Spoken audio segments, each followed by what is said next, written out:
Picture this. April 8, 1945. A coastal fortress carved into the granite cliffs of Norway's western coast, one of hundreds built by the Wehrmacht as part of Hitler's Atlantic Wall. Oberst Heinrich Richter, a 53-year-old career officer from Munich, commands a garrison of 42 men tasked with defending a fjord that Allied intelligence believes is irrelevant to the war's final outcome. Germany is collapsing. The Reich has weeks, perhaps days, before total defeat. Yet Richter remains at his post in Fortress Grunfjell, conducting his duties with the same precision he's maintained throughout 5 years of occupation. At 21:30 hours, he radios his final situation report to Regional Command in Bergen. All quiet. Sea approaches clear, awaiting further orders. At 21:35 hours, when Regional Command attempts to clarify a supply requisition, there's no response. Search parties arriving 3 days later, after Germany's surrender, find the fortress empty. 42 men gone. No signs of evacuation. No evidence of combat. Just empty rooms, abandoned equipment, and a single locked door in the fortress's deepest level that no amount of force will open. For 79 years, Fortress Grunfjell will stand as a monument to mystery, visited by historians who find nothing unusual and locals who refuse to approach it after dark, claiming the cliffs whisper in German when the wind comes from the sea. Until 2024, when a Norwegian engineering team conducting structural surveys for a planned museum discovers that the locked door isn't locked at all. It's sealed from the inside, and what waits beyond it will prove that some fortresses were built to keep things in, not out. Heinrich Richter wasn't a Nazi. He was a soldier commissioned into the Reichswehr in 1912 who'd served with distinction in the First World War before spending 2 decades as a military engineer specializing in fortifications. When Hitler came to power, Richter had considered resignation but convinced himself that professional officers were needed to maintain military standards regardless of who controlled the government. By 1940, when Germany invaded Norway, he was too old for frontline service and too skilled at fortress design to be left idle. His assignment to oversee Atlantic Wall construction in Norway came with promotions that felt more like exile. His letters home to his wife Elizabeth, recovered from military archives after the war, painted a picture of a man wrestling with conscience while performing his duty. In March 1943, he wrote, "The fortresses we build here serve no strategic purpose. Even if the Allies invaded tomorrow, which they won't because Norway is a sideshow to the real war, these concrete bunkers wouldn't stop them. We're wasting resources that could save German lives on the Eastern Front, building monuments to Hitler's paranoia. But I follow orders because that's what soldiers do, and I pray history forgives us for the things we've done in the name of duty." By 1945, Richter's letters had become increasingly cryptic, suggesting he'd discovered something during fortress construction that disturbed him deeply. February 14th. The excavation crews broke through to natural caves today, formations that run deeper than our geological surveys indicated. The Norwegians we've conscripted for labor refuse to go into the deeper sections, claiming the caves are cursed, that people disappeared into them centuries before Germans ever came to this coast. I've dismissed their concerns as superstition, but I confess the deeper caves unsettle me. The rock here is wrong somehow. Too smooth, too regular, as if nature carved these spaces with purpose rather than random geological processes.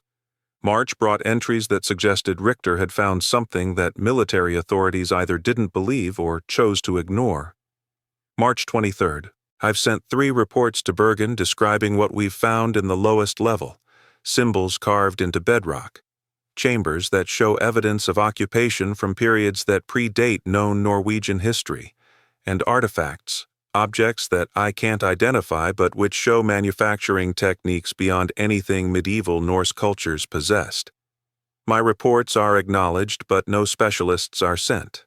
Perhaps they think I'm going mad. Perhaps I am. But the deeper we excavate, the more convinced I become that we're not building in virgin territory. Someone was here before, long before, and they sealed these caves for reasons we should respect. Fortress Grunfjell had been selected for construction in 1942 based on its commanding position overlooking a deep-water fjord that German naval planners believed could serve as a submarine base. The existing cliff face was reinforced with concrete and steel, creating a fortress that could house a garrison, store ammunition and supplies, and mount heavy artillery capable of engaging Allied ships. But the real defensive value lay in the natural cave system that extended deep into the mountain, providing bomb-proof storage and, if necessary, escape routes inland. Construction had proceeded normally until March 1945, when excavation crews broke through to the deepest caves and found evidence that previous occupants had sealed certain chambers deliberately. Richter had ordered those seals examined and carefully breached, revealing spaces that challenged every assumption about Norway's prehistory. The chambers showed tool marks suggesting advanced metallurgy. The walls bore inscriptions that combined runic elements with symbols that matched no known alphabet. And at the very deepest point, behind a wall that required explosives to penetrate, was a door. Not wood, not metal, something else. A material that resembled stone but showed properties that no geological analysis could explain. Richter's final letter home, dated April 7, 1945, one day before his disappearance, contained words that Elizabeth would read and reread until her death in 1963. Elizabeth, if I don't return from this war, know that I loved you and our children more than duty, more than honor, more than Germany. But I've discovered something here that transcends national loyalty or military obligation. Behind the door in the deepest chamber is something that shouldn't exist. I've seen it. Just once. Just for a moment before my men pulled me back, terrified by what I was trying to do. It offers knowledge, understanding, the ability to transcend the limitations that make us human and fallible. But it also demands payment, not money, not service, identity. Everything that makes me Heinrich Richter, German officer, father, husband. The price of knowledge is self, and I don't know if I'm strong enough to refuse. Tomorrow I descend again, alone this time. My men won't follow. They're right to refuse. But I must know. I must understand. Forgive me. On April 8, 1945, the day before Germany's invasion of Norway's 5th anniversary and 1 month before total surrender, Heinrich Richter descended to the deepest level of Fortress Grunfjell. His garrison watched him go, concerned by his increasingly erratic behavior, but unwilling to challenge a superior officer's orders. According to their statements given to British investigators after surrender, Richter had sealed himself inside the lower levels around 2100 hours, telling them to maintain the fortress and await his return. At 2130 hours, he'd made his final radio transmission to regional command. Then silence. When his men attempted to reach him after dawn on April 9th, they found the access to the lower levels sealed. Not locked, sealed, as if tons of rock had been moved into place overnight, blocking all passages to the deeper chambers. Engineers were summoned, but before work could begin, word came that Germany had surrendered. The garrison, relieved to have survived the war, evacuated immediately, leaving Fortress Grunfjell to the Norwegians, who reclaimed their coast from 5 years of occupation. Norwegian authorities investigating the fortress in May 1945 found it exactly as the German garrison had described. Empty, but intact, showing no signs of battle or hasty evacuation. The upper levels were accessible and unremarkable. But the passages to the lower levels were blocked by cave-ins that appeared natural but which geological experts found suspicious. The rock that had collapsed showed fracture patterns suggesting deliberate demolition rather than structural failure. Someone had sealed the lower chambers from within, using methods that required extensive preparation and technical knowledge. Several attempts were made between 1945 and 1950 to excavate the blocked passages and recover Richter's body, if it still existed. But each attempt encountered problems. Equipment malfunctions. Workers reporting illness when working near the collapse sites. And in one case, 3 Norwegian miners refusing to continue after claiming they heard voices speaking German from behind the rubble, calling for help in voices that didn't sound entirely human. Eventually, the Norwegian government declared Fortress Grenfell structurally unsound and closed it to public access. The official story was that German demolition charges had undermined the mountain's stability, creating collapse risks throughout the cave system. But classified reports suggested authorities had found something during excavation attempts that convinced them the fortress should remain sealed. The nature of that discovery was never made public.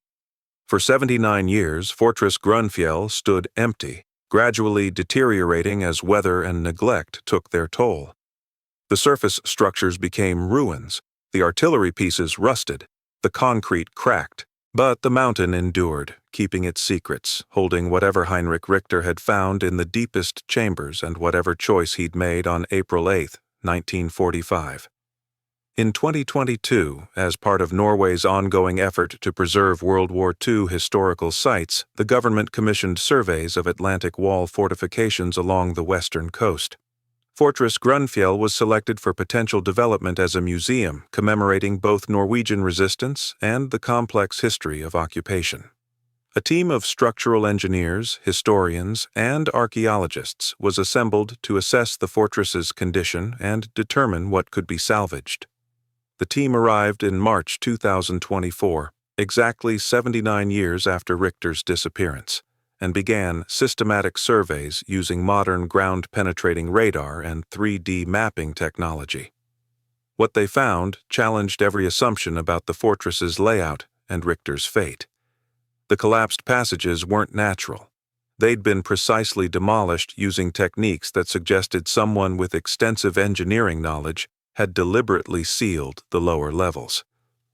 More disturbing, the radar penetrated the collapse zones and revealed that the deeper chambers remained intact, showing no signs of structural damage. And within those chambers, the instruments detected something that shouldn't exist after 79 years. Power signatures, electromagnetic fields, energy readings that suggested active systems operating deep beneath the Norwegian coast, sustained by technology that predated German occupation by millennia. Dr. Astrid Johansen, the lead archaeologist, stood before the collapsed entrance to the lower levels and made a decision that would define the rest of her career. They would excavate. Carefully, methodically, with every precaution that modern safety standards required. But they would open the sealed chambers and discover what Heinrich Richter had found on April 8, 1945. What had driven him to seal himself inside, and what, impossibly, might still be active after nearly 8 decades of isolation. The excavation began on September 15, 2024. It would take 8 weeks of continuous work with specialized equipment to safely remove the collapsed rock and reach the sealed chambers. And what the team would find would prove that Fortress Grenfell had never been just a German defensive position. It was something far older and infinitely more dangerous. A repository for knowledge that previous civilizations had deliberately buried because the price of understanding was extinction. The breach into the sealed chambers came on November 3, 2024, after 8 weeks of careful excavation. Dr. Johansen's team had removed over 200 tons of collapsed rock, working slowly to avoid triggering further collapses or damaging whatever lay beyond. When the cutting torches finally penetrated the final barrier, releasing a gust of air that hadn't circulated since April 1945, the team paused, because that air smelled wrong. Not stale or musty like sealed spaces should smell. Fresh, almost sterile. As if something had been maintaining atmospheric conditions for 79 years. The first level below the collapse was Heinrich Richter's command post, preserved exactly as he'd left it on April 8, 1945. Maps still hung on walls. Equipment sat ready for use. And on his desk, weighted down with a rock, was his final journal. Dr. Johansen opened it with trembling hands and read entries that explained everything and nothing. The journal began on March 1, 1945, when excavation crews had first broken through to the natural caves. March 1. We've found something that shouldn't exist. Not German, not Norwegian, not anything that matches known history. The chambers we've exposed show evidence of occupation from periods that predate Norse settlement by thousands of years. The walls are carved with symbols that our linguists can't translate, but which seem to affect those who look at them too long.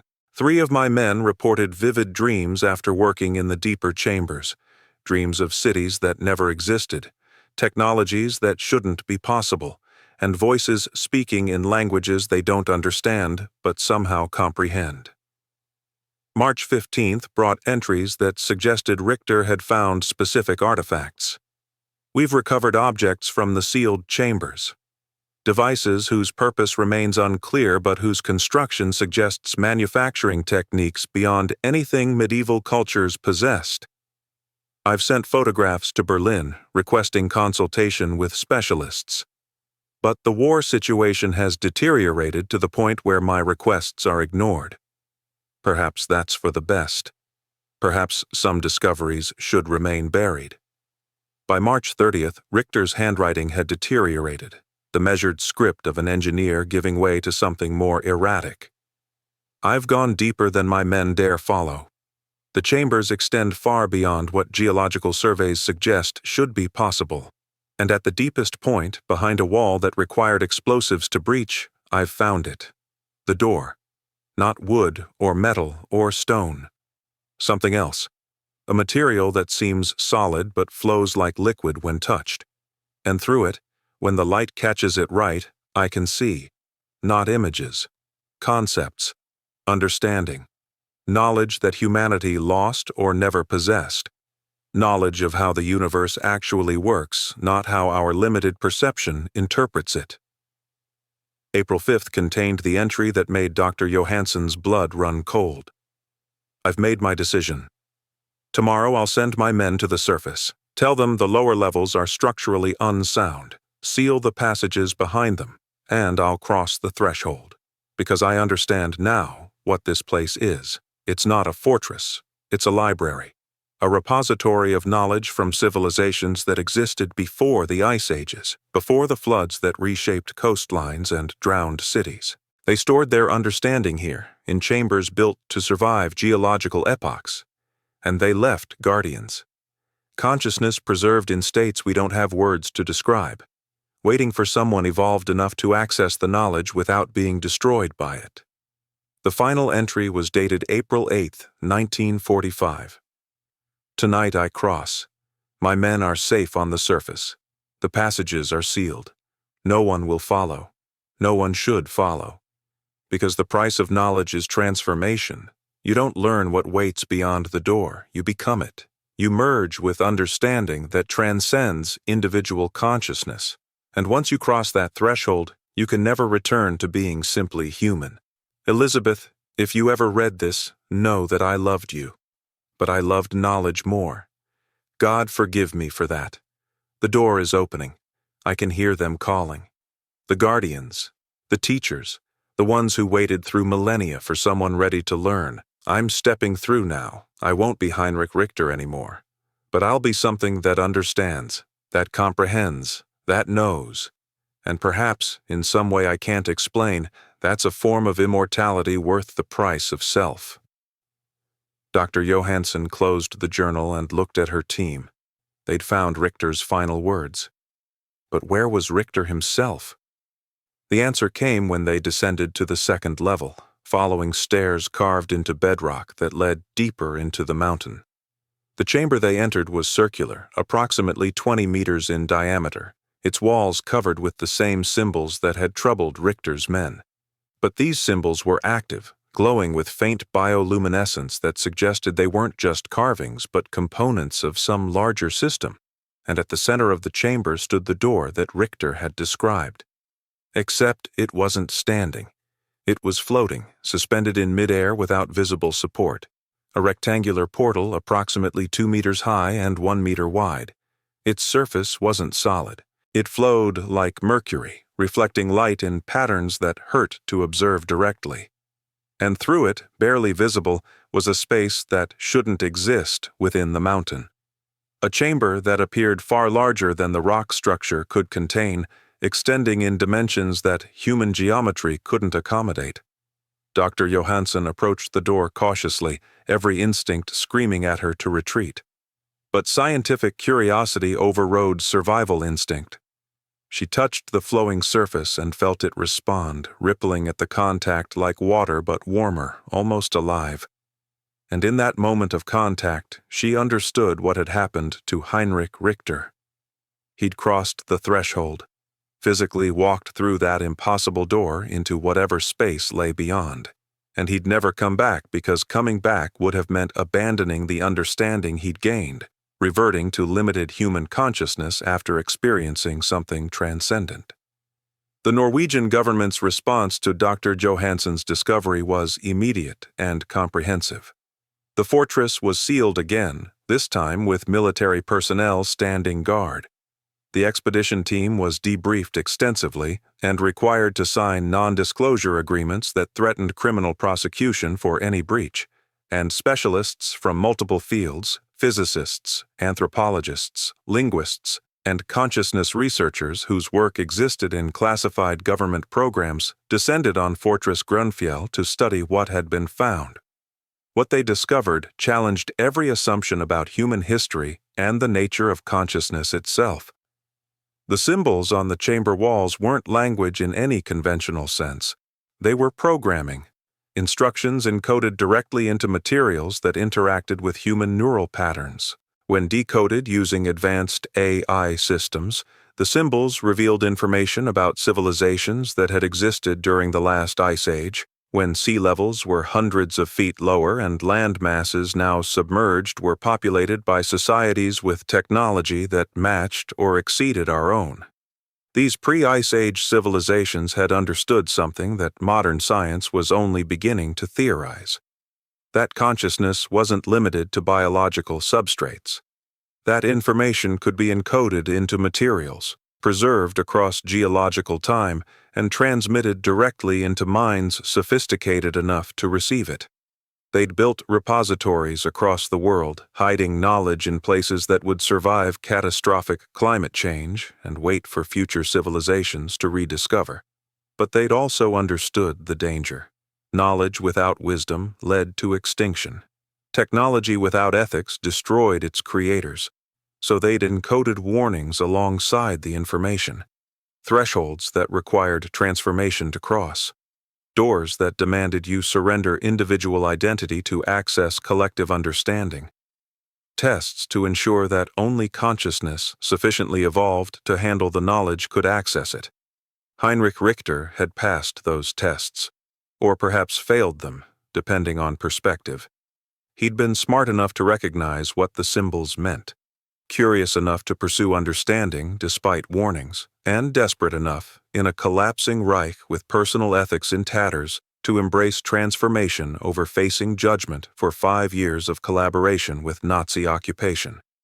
The specialists studying the chamber discovered that the door was still active, still accessible, still offering the same choice to anyone who approached with the right neurological patterns and sufficient understanding.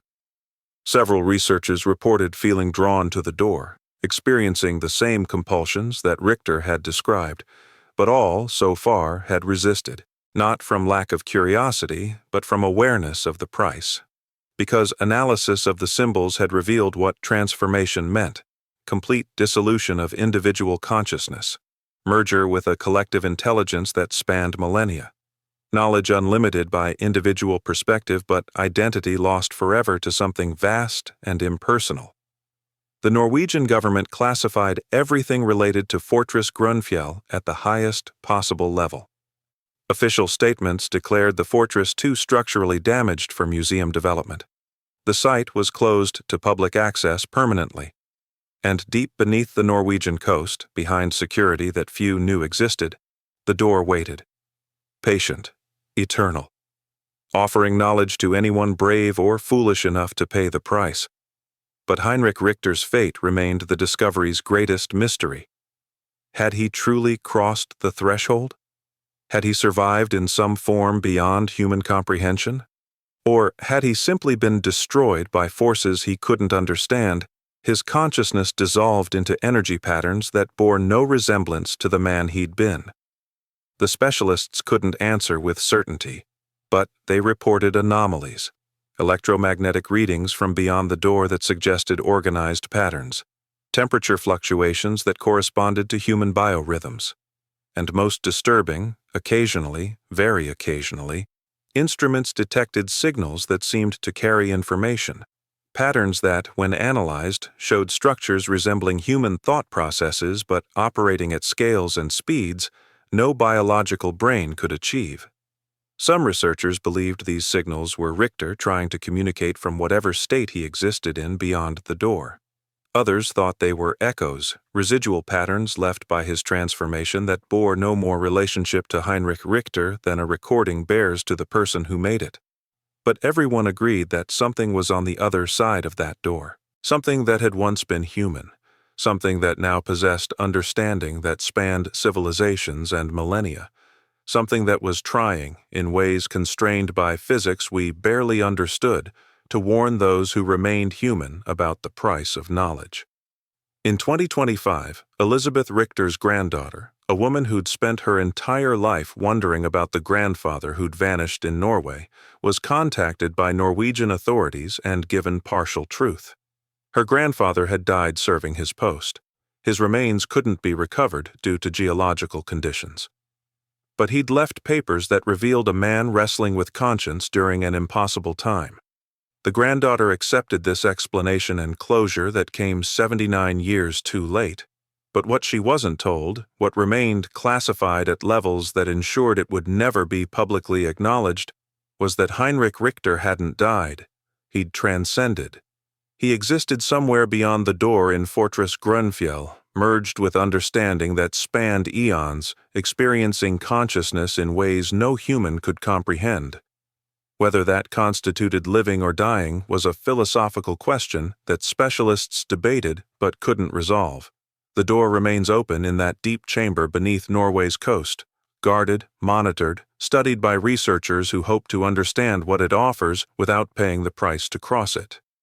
And occasionally, when instruments detect those mysterious signals from beyond, someone translates the patterns into something approximating human language. The messages are always the same. Knowledge comes at a price. Understanding requires transformation, and once you cross the threshold, there is no return to what you were. Choose wisely. Choose knowing that choice is surrender, and surrender is everything. Heinrich Richter chose knowledge over identity on April 8, 1945. Whether he found what he sought or lost everything in the pursuit remains unknown. But his legacy is the warning encoded in Fortress Grunfjell's deepest chamber, a warning that previous civilizations left for those who came after. That humanity faces a choice between remaining limited but human or transcending into something that possesses unlimited understanding but bears no resemblance to what we are. The war Richter fought in ended 8 decades ago, but the war to remain human, to resist the temptation of knowledge that costs identity, that war continues. And in a fortress carved into Norwegian granite, behind a door that shouldn't exist, the price of understanding waits, patient, eternal, ready to accept the next seeker who believes they're strong enough to pay it, and hoping, if those mysterious signals can be believed, that humanity will finally be wise enough to refuse.